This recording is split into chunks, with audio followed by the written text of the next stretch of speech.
ఎన్నికలు సమీపిస్తున్న కొద్దీ వైకాపా అరాచకాలు పెచ్చుమీరుతున్నాయి. తాజాగా గుంటూరు జిల్లా నిజాంపట్నంలో ఆర్ఎంపీ వైద్యుడు ఇమ్రాన్ పఠాన్ పై వైకాపా నేతలు దాడి చేశారు.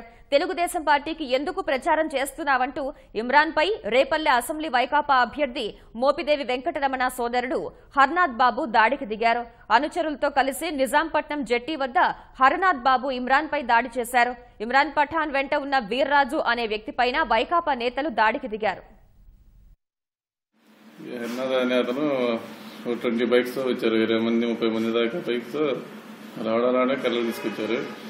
అంతే ఇంతకుముందు నేను టీడీపీలో తిరుగుతుంటే 4 సార్లు పిలిపించాను. పిలిపించినా నేను వెళ్ళలేదు. అదే 4 సార్లు పిలిపించాను. నువ్వు టీడీపీలో అదే క్యాంపెయిన్లో తిరుగుతున్నా, మామూలుగా డైలీ ప్రచారంలో పాల్గొంటున్నావు అని చెప్పి ఇంతకుముందు కూడా 2 సార్లు పిలిచారు.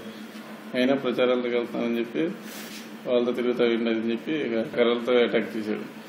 ఇంతవరకు మా ఫ్రెండ్స్ కోపనది వీరాజీలు వచ్చి కొట్టుకుంటే వాళ్ళని కూడా కొట్టేసరికి వీరాలు పట్టుకున్నారు. తలతో కొట్టేశాడు. నా తల మీద పడిపోయాను.